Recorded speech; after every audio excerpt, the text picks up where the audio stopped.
Jahon chempionatida guruhda qolib ketgan Janubiy Koreya terma jamoasi o'z mamlakatida aeroportda juda ham yomon kutib olindi, g'azablar, tanqidlar, so'kishlar bilan. Bu tarafda esa O'zbekiston milliy terma jamoasining vatanimizga qaytishi juda ham chiroyli kutib olindi, tantanali, bayramona va rahbariyat ham ularni iloji boricha imkon qadar qo'llab-quvvatladi. Xo'sh, nega? Bilasizmi, menga futbol O'zbekiston va Koreya misolida ikki xil madaniyat va ikki xil dunyoqarash munosabatini yaqqol ko'rsatib berdi. Bir tomonda qat'iy, talabchan va mag'lubiyatni aslo kechirmaydigan Janubiy Koreya, ikkinchi tarafda esa bag'ri keng va andishali O'zbekiston.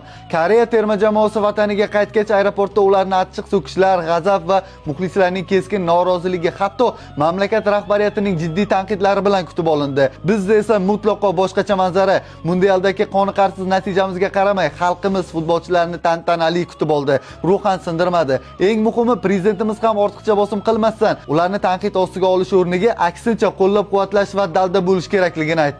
Bu bilasizmi do'stlar, o'zbek xalqining ichki madaniyatidir. O'zinikini ko'chaga otmaydigan, yiqilganni tepmaydigan oliy janob mentalitetidir. Va shu yerda bir narsani aytishim kerakki, biz baribir koreyslardek toshbag'ir bo'la olmaymiz. O'zbek muxlisi xuddi o'z farzandidan jahli chiqqan, lekin aslida uni dunyolarga alishmaydigan ota-onaga o'xshaydi. Mayli bugun alam ustida urushsin, so'ksin, yomon o'yin uchun tanqid qilsin, biroq ich-ichidan o'z termasini yaxshi ko'radi. Unga yomonlikni ravo ko'rmaydi. Mana ko'rasiz, bugun jamoani mana shunday yaxshi bo'lmagan natijasi uchun ayovsiz tanqid qilayotgan futbol muxlislari ertaga Osiyo Kubogi boshlansa, yana o'sha televizor qarshisiga mixlanib, O'zbekiston milliy terma jamoasining har bir uchrashuvini yurak hovuchlagancha tomosha qiladi. Chunki o'zbek qancha qilsa ham o'zinikidan kecha olmaydi va bu xislatni aslo xamilyonlikka, 200lamachilikka yo'ymang. Bu shunchaki o'zbekona muxlislikning o'ziga xos va takrorlanmas turidir do'stlar.